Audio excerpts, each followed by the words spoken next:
আর আপনাদের এই কনফিডেন্স নাই কেন যে আমাদের মেয়াদ শেষ হয়ে গেলে বিচার শেষ হবে না? এই কনফিডেন্স নাই কেন? আপনারা পাচ্ছেন না কেন? কারণ আপনাদের পরিচিত। দাঁড়ান একটা মিনিট। তাহলে আপনারা কি চান? দাঁড়ান একটা মিনিট। আপনারা কি চান যে চার্জশিট গ্রহণ করে ফেলুক? এটা চান কি না বলেন, হ্যাঁ বা না বলেন? চান? অবশ্যই। তো এই চার্জশিট করার দায়িত্ব পুলিশের। আপনাদের তো বললাম যেদিন চার্জশিট গৃহীত হয়ে যাবে এরপর বিন্দুমাত্র প্রতিদিন কোর্ট বসবে, বিন্দুমাত্র কালক্ষেপণ করা হবে না, প্রতিদিন। আর এই পুলিশের ব্যাপার দেখার দায়িত্ব যে মন্ত্রণালয়ের। আপনাদের যে কনসার্ন আছে, আমি কথা দিচ্ছি আপনারা যেভাবে বলেছেন আপনাদের কনসার্নটা আমি ওনাকে পৌঁছে দিব, ঠিক আছে?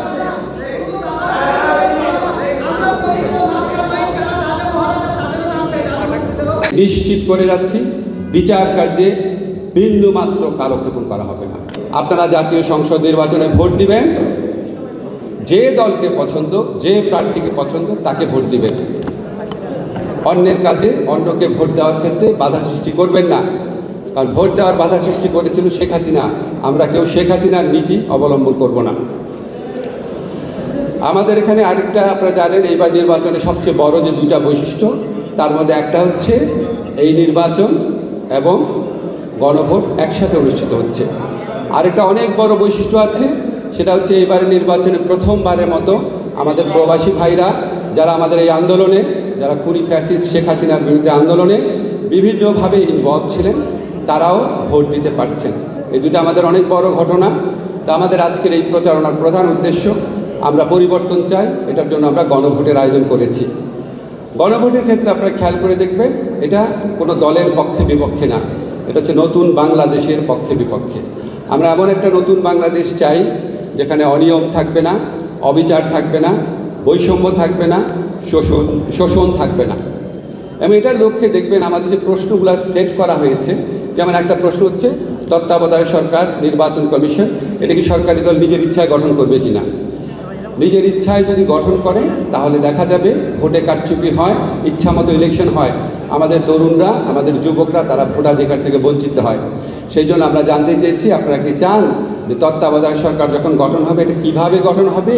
সেটা কি সরকারি দল একা ঠিক করবে নাকি বিরোধী দলের সাথে আলোচনা করে ঠিক করবে? বিরোধী দলের সাথে আলোচনা করে ঠিক করলে ভালো না? আচ্ছা, আবার যখন নির্বাচন কমিশন গঠন করবে, আপনারা কি চান নির্বাচন কমিশন একটা দল, যে দল ক্ষমতা আছে সে ইচ্ছা মতো গঠন করবে নাকি বিরোধী দলের সাথে কথা বলবে? সেটা তো চান আপনারা বিরোধী দলের সাথে কথা বলুন। তারপরে ধরেন আমরা বলেছি যে একজন মানুষ 10 বছরের বেশি প্রধানমন্ত্রী থাকা কি উচিত? উচিত না। আমরা চাই একজন প্রধানমন্ত্রী থাকলে 10 বছর থাকবে, তারপর তার দলে নতুন নেতৃত্ব আসবে। একজনের হাতে যেন ক্ষমতা কুক্ষিগত না হয়। একজনের হাতে ক্ষমতা কুক্ষিগত হলে কি হয় সেটা আমরা গত 15 বছরে দেখেছি। এবং আমরা এটাও চাই প্রধানমন্ত্রীর ক্ষমতা যেন অসীম না থাকে, তার উপর যেন নিয়ন্ত্রণ থাকে। প্রধানমন্ত্রীর একা হাতে যেন সকল ক্ষমতা না থাকে। সেই জন্য আপনারা খেয়াল করে দেখবেন, আমরা বলছি সংসদে একটা উচ্চ কক্ষ থাকবে। এছাড়া আমরা বলেছি যে সংসদের মধ্যে স্পিকার হয় সরকারি দল থেকে, ডেপুটি স্পিকার যেন তাহলে বিরোধী দল থেকে হয়। আবার যে সংসদীয় কমিটি আছে, সমস্ত মন্ত্রণালয় বিষয়ক কমিটি আছে, সরকারি দল যে থাকবে সে 10টা কমিটির মধ্যে না হয় তার 6টা থাকবে, 4টা তো বিরোধী দলকে দেওয়া যায়। তাহলে সকল দলে সকল মতের মানুষের সেখানে প্রতিনিধিত্ব থাকে, সবাই নিজের মনের কথা বলতে পারে। আমরা এর আগে দেখেছি আপনার শেখ হাসিনার ফ্যাসিস্ট আমলে, আপনাদের মনে আছে কিনা জানি না, লক্ষ্মীপুরে যে আবু তাহেরের খুনি বাহিনী ছিল, তার ছেলে ছিল বিপ্লব, আপনাদের মনে আছে? একজন আইনজীবীকে নিজের হাতে মেরেছিল, টুকরা টুকরা লাশ পাওয়া গিয়েছিল তার নদীতে। এবং ওই টুকরা লাশ এবং ওই আইনজীবীর দোষ কী ছিল? সে বিরোধী দলের যারা নেতাকর্মী ছিল তাদের পক্ষে কোর্টে লড়ত। শুধুমাত্র এই কারণে আবু তাহেরের খুনি বাহিনী তাকে পিস পিস করে হত্যা করে, 100-150 টুকরা করে ফেলে মারার পরে। এবং তার লাশ যখন নদীতে ভাসিয়ে দেয়, ওই লাশটা তার পরিবার খুঁজে চিনতে পারছিল না, একটা সিমটম দেখে চিনতে পারে।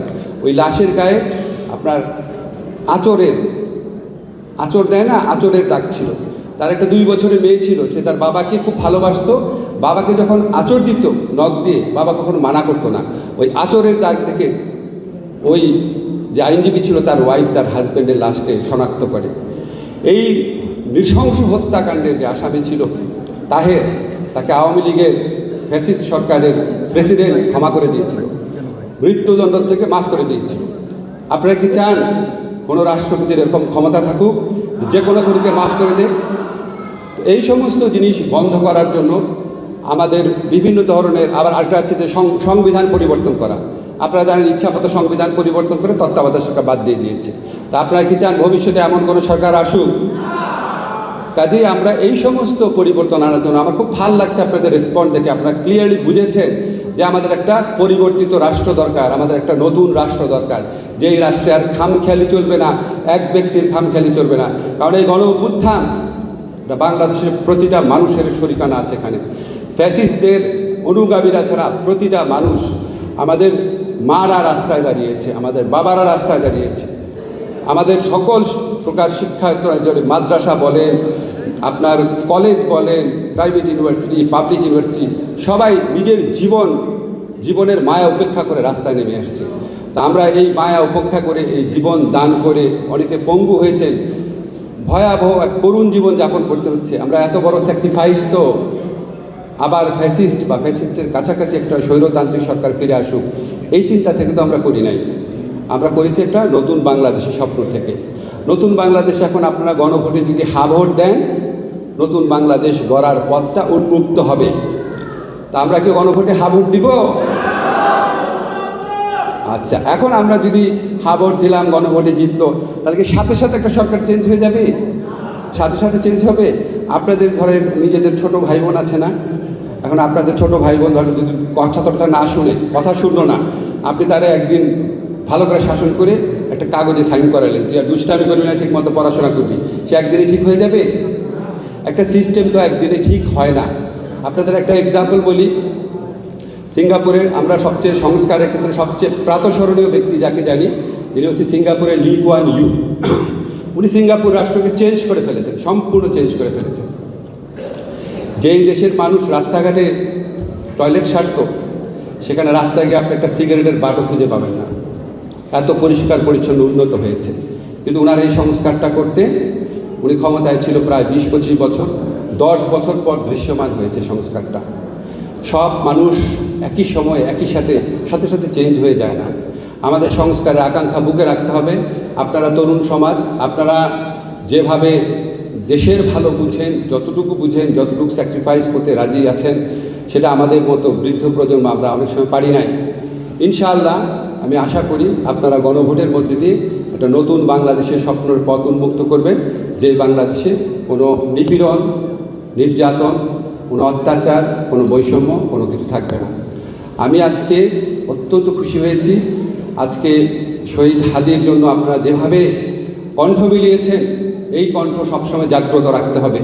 আপনাদের অনেক ব্যাপারে প্রশ্ন থাকবে যে চার্জশিট এমন কেন হলো, বিচার হচ্ছে না কেন, আসিফ নজরুল স্যারকে আমরা এত ভালোবাসতাম, উনি কী করছেন? আপনাদের সব প্রশ্নের উত্তর দেওয়ার জন্য আপনাদের এখান থেকে যে দুইটা ভাই পোস্টার নিয়ে এতক্ষণ দাঁড়ায় আছেন কষ্ট করে, আপনারা দুইজন আমার সাথে আসবেন, আরেকজন আসবেন, আমি আপনাদের সকল প্রশ্নের উত্তর দেব।